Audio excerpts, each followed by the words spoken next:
विद्यापति गीत सती का आज ये तीसरा क्लास।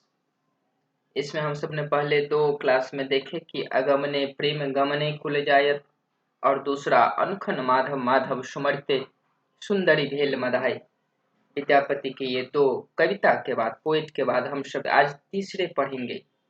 दोनों में तकरीबन राधा की विरह को दिखाए गए हैं, लेकिन यहाँ पर प्रेम की उस अवस्था को दिखाया गया है जब शुरुआत में अनायास कहते हैं खुशी खांस और प्रेम जो है छुपाए नहीं छुपता।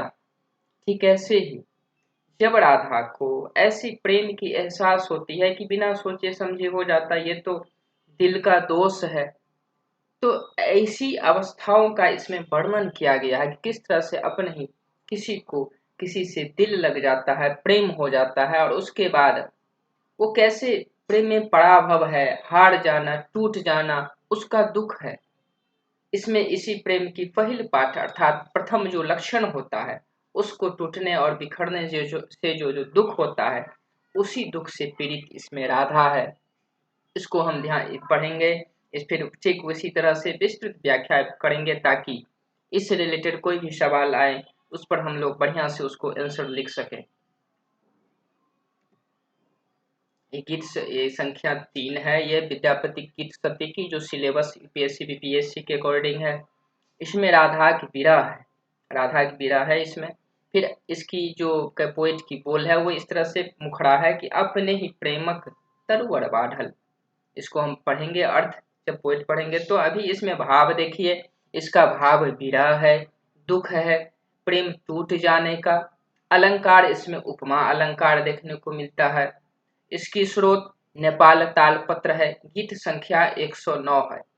हम सभी जब परीक्षा में पूछेंगे तो इसी तरह से सब पूरा उसका विस्तृत इंट्रोडक्शन देना है ताकि एक विषय पर गहरी समझ हो। इसकी अनुभूति हमें कॉपी चेक करने वाले को कराना होगा ताकि नंबर अच्छे से आए। अर्थ इसमें है कि राधा अपनी प्रेम का दुख सखी से सुनाती है, सखी को बताती है किस तरह से उसको अनायास प्रेम हो जाता है और फिर वह प्रेम टूट जाता है। राधा अपन प्रेमक दुख सखी से सुनबैत। प्रथम अपने ही प्रेमक तरुवर बाढ़ल कारण किछु नहीं भेला। अर्थात प्रेम तरुवर अर्थात पेड़, प्रेम रूपी पेड़ जो है सो अपने ही बाढ़ल खुद ही लग गया और पता भी नहीं चला, बिना कुछ कारण के, बिना किसी उद्देश्य के, न जाने कैसे ये प्रेम हो गया। शाखा पल्लव कुसुम व्यापल सौरभ दह दिस गेला। शाखा पल्लव अर्थात अब वो पेड़ तो लग ही गया, लेकिन उसमें चारों तरफ उसकी शाखा, उसकी तना निकल आया और उसके बाद उसमें पत्ते निकल के आया। कुसुम व्यापल उसमें फूल भी लग गया और सौरभ अर्थात उस फूल की सुगंध दह दिस गेला। दह दिस अर्थात दसों दिशा। दसों दिशा कौन सा? चार दिशा, पूर्व पश्चिम उत्तर दक्षिण, और फिर पूर्व और पश्चिम के बीच में ईशान कोण, ऐसे और चार दिशा, तो चार चार 8 और एक ऊपर और एक नीचे। तो इस तरह से दह दिशा उस फूल की खुशबू भी चला गया। अर्थात यह प्रेम की उस अवस्था को जब कोई किसी के लिए अपने आप को रोक नहीं सकता, उस चरम अवस्था को दिखा रहे हैं कि अब उसे छुपाना मुश्किल है, उसकी सौरभ दहुदिश चला गया। इतनी प्रेम की यह दूसरी अवस्था में चला गया। सखी है दुर्जन दूर नहीं पाई। सखी अर्थात राधा सखी को संबोधित करके कह रही है कि दुर्जन दुश्मन दूर नहीं था, सब आसपास ही थे। मूड़ा जौ मुकह सौ भांगल अपदंगे सुखाई। अब यह प्रेम रूपी पेड़ के शाखा पल्लव सब निकल आया, फूल भी लग गया था, चारों तरफ उसकी खुशबू भी बिखर रही थी कि न जाने कहां से दुश्मन दुर्जन सब पास में ही था और उसको मुकह सौ भांगल अर्थात उसके गर्दन ही ममोड़ दिया उस पेड़ का। अपदहिंगेल सुखाई और वह प्रेम टूट गया, वो प्रेम रूपी पेड़ सूख गया। राधा की इस टूटने का दुख है। कुलक धर्म पहले ही अखिया तल कौन देव पलटाई।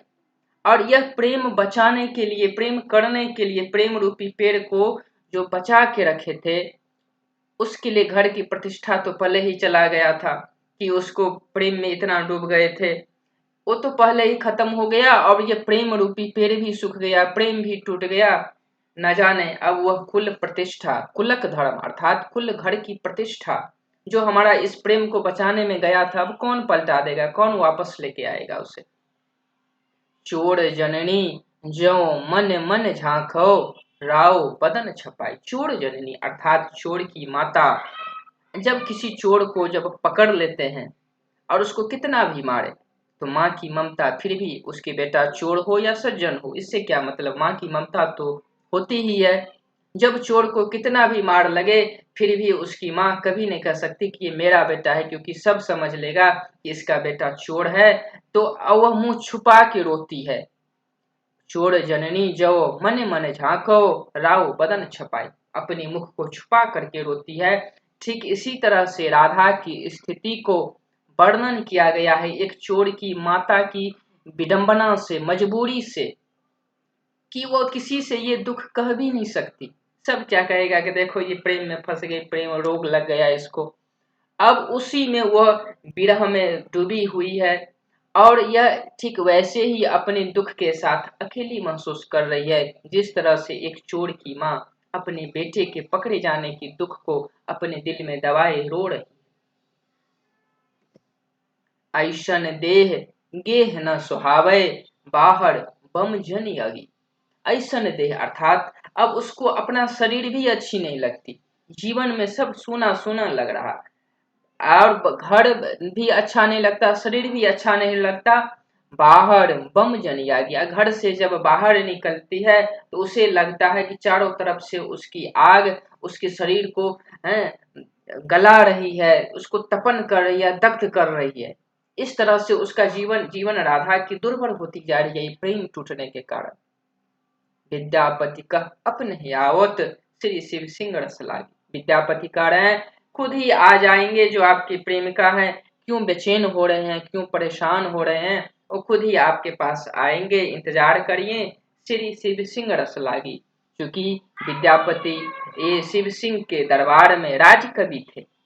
तो लास्ट में एक जब कहते हैं क्या विद्यापति चाटुकारिता करते थे, तो लास्ट में राजा राजा से जोड़ करके वहां पर प्रेमी और प्रेमिका रूप में राजा और रानी को रख देते थे, ताकि राजा को आनंद आए हैं। तो इसीलिए यह एक चाटुकारिता कवि कहते हैं। हम लोग अलग से सवाल जब देखेंगे विद्यापति पर, तब पढ़ेंगे कि चाटुकारिता कवि क्या है, क्या विद्यापति एक चाटुकार कवि थे, इसका पर हम साबित करेंगे। अभी बस इसलिए समझ लीजिए कि वो वर्तमान जिस समय के राजा थे, 11वीं सदी की बात है, उस समय विद्यापति यह रचना करके राष्ट्र में राजा रानी को जोड़ देते थे। तो राजा ये शिव सिंह थे और उनको अच्छा लग रहा है, यह बात जोड़ दिए हैं।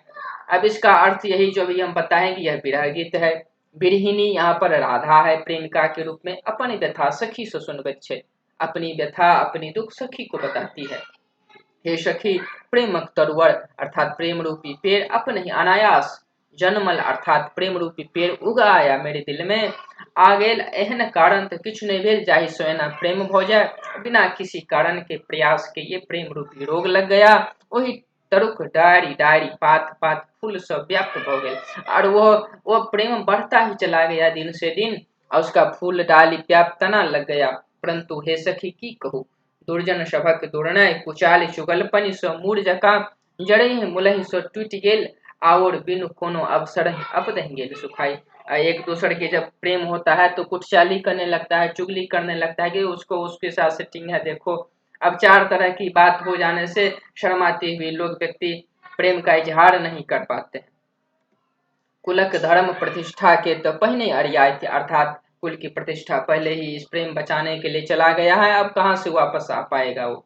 आब तकरा के खुरा आनत, कुल धर्म गेल अप्रीत से हो गेल, मन ही मन चुपचाप झखैत रहैत छी आ मुँह झाँपि कनित रहैत छी, ओहिना जेना चोरक माई लोक कानब सुनतैक तऽ चोरी प्रकट भऽ जैतैक ताहि तरह। एहन अवस्था में न देह सोहाइत अछि न गेह घर में रहब, बाहर जाइत छी तऽ लगैत अछि जेना आगि उगलैत हो, चुगलीटा सुनि पड़ैत अछि। विद्यापति कहैत छथि, सांत्वना दैत छथि, रस लुब्ध श्री शिव सिंह अपने ही अवतार, चिंता नहीं करो।